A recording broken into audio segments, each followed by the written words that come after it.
Somewhere in the distance, crickets sang their night song. From underneath the window, a cat meowed a pitiful plea, like wanting to be let in to sleep out of the heavy, damp night air. Otherwise, the world was still and quiet, tucked in slumber as a beam of moonlight streamed through the thin bedroom curtains. Noémie Trèves snuggled deeper into her husband Levy's strong embrace. For a moment he stirred, adjusting to her new position. Then he settled down. His light snore, so familiar to her, added to the comforting coziness of the night. She touched the place where their child slept. Or perhaps the little one was awake. Because it was early in her pregnancy, she had yet to feel the baby move within her. What would it be like when the child actually fluttered?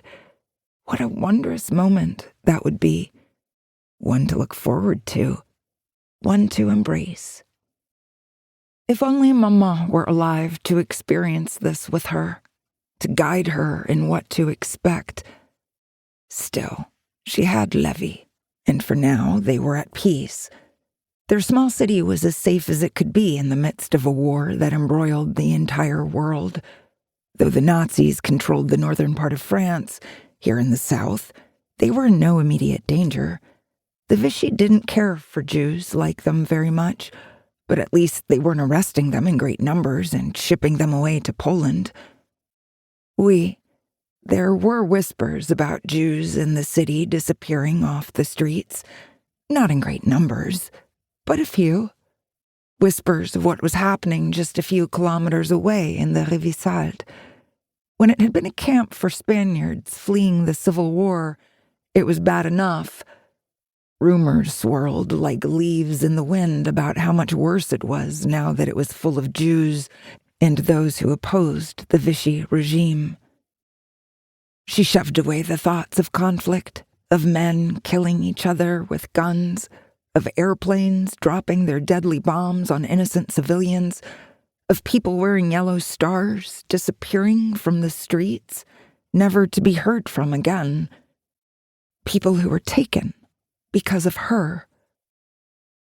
All these concerns and regrets continued to creep in, no matter how she worked to put them away, to keep them on a high shelf where she couldn't reach them.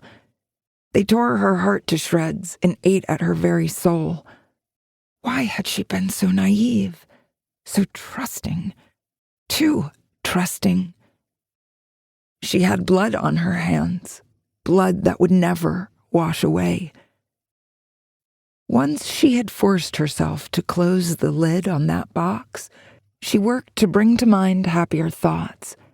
She and Levy had so much good coming their way. They had settled in this charming town in the balmy south of France. He worked hard in the vineyards and olive groves and provided well for her. And now they were expecting the amazing gift of a child. What more could she want? She would be happy to be working again, creating beautiful stained glass creations, but that was not possible now. Staying alive was their main concern. As long as the Vichy remained in power and she and Levy kept themselves as much out of trouble as possible, they had nothing to fear. Life could go on as normal as possible despite the rationing and blackouts.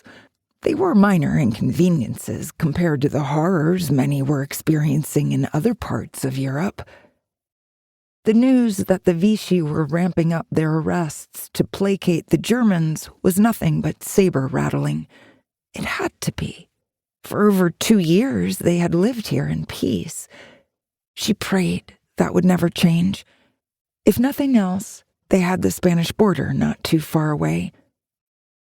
As she stared into the darkness softened by moonlight, her eyelids fluttered and were almost shut when the cold, wet nose of her sweet little dachshund, Chin, touched hers. Though the dog's body was tiny, the entire bed shook as she wagged her tail. Noémie reached over and pulled the squirmy animal into her arms and whispered into her soft ear,